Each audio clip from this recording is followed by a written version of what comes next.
नमस्कार। बहुत लोग कहते हैं कि ध्यान में बैठते ही रीढ़ की हड्डी में करंट जैसा लगता है। कभी स्पाइन के नीचे से ऊपर कुछ चढ़ता हुआ महसूस हो रहा है, कभी कंपन महसूस होता है, कभी सांप जैसा कुछ चढ़ रहा है, कभी गर्मी लग रही है, कभी हल्का प्रेशर। तो ये कुंडलिनी है या सिर्फ इमेजिनेशन है? यहीं से कुछ लोगों में डर भी शुरू हो जाता है। किसी को लगता है मेरी कुंडलिनी जाग रही है, किसी को लगता है कहीं मेरे साथ कुछ गलत तो नहीं हो रहा। तो सच क्या है? देखो, हर स्पाइन सेंसेशन कुंडलिनी नहीं होती, लेकिन हर सेंसेशन को इग्नोर भी कर देना गलत है। और आज मैं इसी बात को बहुत सीधी और आसान भाषा में समझाऊंगा। इसमें कोई इतना बड़ा रॉकेट साइंस नहीं है समझाने को। सबसे पहले ना, स्पाइन इतनी इंपॉर्टेंट क्यों है वो समझो। हमारे योग के अनुसार हमारे शरीर में सिर्फ फिजिकल बॉडी नहीं होती, एक सब्टल एनर्जी बॉडी भी होती है। ठीक है। इसमें प्राण का फ्लो होता है। और रीढ़ की हड्डी यानी कि स्पाइन सिर्फ हड्डी का स्ट्रक्चर नहीं है, बल्कि एक सेंट्रल पाथवे माना गया है, एक रास्ता माना गया है। यहीं से जुड़ा होता है सुषुम्ना नाड़ी का कंसेप्ट। कहा जाता है कि जब प्राण स्थिर होता है ना और मन एकाग्र होता है, तो ऊर्जा नीचे से ऊपर की तरफ इसी रास्ते से जाती है। इसी को लोग अक्सर कुंडलिनी के रूप में समझते हैं। लेकिन जितनी भी ये सेंसेशन होती है, कुंडलिनी नहीं होती। यहाँ सबसे बड़ा भ्रम तोड़ना भी बहुत ज़रूरी है कि ध्यान के दौरान स्पाइन में जो सेंसेशन आती है, उनके बहुत सिंपल रीज़न भी हो सकते हैं। जैसे आपका बॉडी पोस्चर, आपके मसल्स में खिंचाव तो नहीं आ रहा जिसे हम मसल टेंशन बोलते हैं, नर्व प्रेशर, ब्लड सर्कुलेशन बहुत देर से बैठे हो, या ब्रीथ का रिटेंशन हो रहा है, या नर्वस सिस्टम की सेंसिटिविटी है। ठीक है ना? बहुत से लोगों को नसों की कमजोरी होती है, उनके पूरे शरीर में झुंझुनाहट सी होती है। तो वो कहेंगे कि पूरे शरीर में ऊर्जा घूम रही है, तो गलत है ना? तो हर गर्मी को डिवाइन सिग्नल मत समझो, हर वाइब्रेशन को डिवाइन सिग्नल मत समझो। कभी कभी शरीर बस बोल रहा होता है कि सीधे बैठो, और हम समझ लेते हैं कुंडलिनी जाग रही है। इसलिए दिमाग का लगाना बहुत ज़रूरी है। तो फिर असली स्पिरिचुअल सेंसेशन को हम कैसे पहचानेंगे?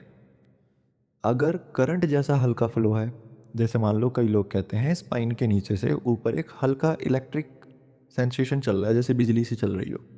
ना दर्द है ना प्रेशर है, बस एक सब्टल मूवमेंट है।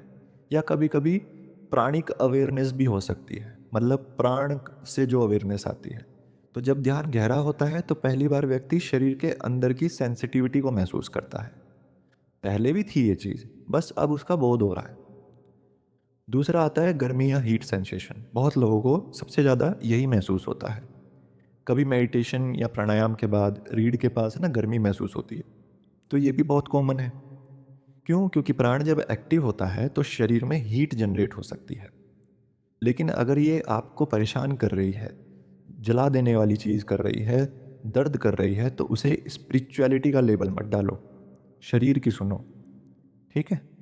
अच्छा, तीसरा सिम्पटम क्या आता है? कंपन या स्पॉन्टेनियस मूवमेंट। कुछ लोग कहते हैं ध्यान में बॉडी हल्की हिलने लगती है, या स्पाइन के पास वाइब्रेशन होती है। ये भी कभी कभी बहुत मसल टेंशन की वजह से होता है। जब वो रिलीज होने होता है ना, तो उसी का ही ये पार्ट है। शरीर अपने आप रीसेट करता है उस चीज़ को। जैसे नींद में बहुत सारे लोगों को झटके लगते हैं, तो वो नर्वस की कमजोरी, नर्वस सिस्टम की कमजोरी की वजह से होता है। लेकिन उनको लगता है ऊर्जा फ्लो हो रही है। नींद में बहुत सारे लोगों को झटका झटका लगता है। और अगर ऐसा लग रहा है ना, तो इसका मतलब आपकी नसों में कमजोरी आना शुरू हो गई है। तो वो कोई कुंडलिनी नहीं जाग रही, वो कोई ऊर्जा नहीं चल रही आपकी, वो नसों की कमजोरी है। तो हर मोमेंट को डिवाइन एक्सपीरियंस बना देना आपके ईगो का ट्रैप भी हो सकता है। अच्छा, एक चीज़ और है इसमें, लोअर स्पाइन और सर के बीच में, यानी ये जो पूरा पाथवे है, ये जो पूरा रास्ता, इसमें प्रेशर फील होता है। कभी लोअर बैक से लेकर आपके आज्ञा चक्र तक प्रेशर महसूस होगा कि कोई कुछ खींच रहा है, ऐसा महसूस होगा। तो यहाँ लोग सबसे ज़्यादा एक्साइटेड हो जाते हैं। लेकिन याद रखो, रियल स्पिरिचुअल ग्रोथ ग्रोथ ना, सबसे बड़ा जो उसका साइन होता है, वो सेंसेशन नहीं होती, स्थिरता होती है। अगर स्पाइन में कुछ महसूस हो रहा है, लेकिन गुस्सा, अहंकार, बेचैनी अभी भी आपके अंदर है, तो अभी बस सेंसेशन है, ट्रांसफॉर्मेशन नहीं हुआ आपका। तो सबसे बड़ी गलती कि मेरी कुंडलिनी जाग गई, ये बोल देना, ये महसूस कर लेना, ये जान लेना, मान लेना खुद में, ये सबसे बड़ा डेंजरस है कि मेरी तो कुंडलिनी जाग गई।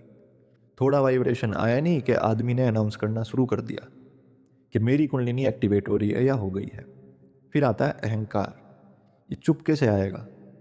तो असली साधक जो एक्सपीरियंस करता है, उसको पकड़ता नहीं है, वो ऑब्ज़र्व करता है और आगे बढ़ता रहता है, उसमें अटकता नहीं है। जो सच में गहरा होता है ना, वो शोर नहीं करता। और जब स्पिरिचुअल एक्सपीरियंसेस होते हैं ना, वो परेशान नहीं करते। ये पहचानना सीख लो, वो दर्द नहीं देंगे। वो बिना किसी सिग्नल्स के, बिना किसी प्रेशर के, बिना किसी मूवमेंट के आपकी ग्रोथ होती रहेगी। आपके अंदर अवेयरनेस जागेगी, ट्रांसफॉर्मेशन होने लगेगा। वो असली स्पिरिचुअल ग्रोथ हो रही है। और अगर आपको यहाँ दर्द हो रहा है, वहाँ दर्द हो रहा है, स्पाइन में वाइब्रेशन हो रही है, मूवमेंट हो रही है, इलेक्ट्रिकल एनर्जी चल रही है, साँप चढ़ रहा है, तो थोड़ा शरीर की भी सुनो और शरीर पे थोड़ा-सा भी रहम करो, ठीक है? ये कुंडलिनी जो है इंस्टाग्राम का स्टेटस नहीं है, वो जीवन का रूपांतरण है।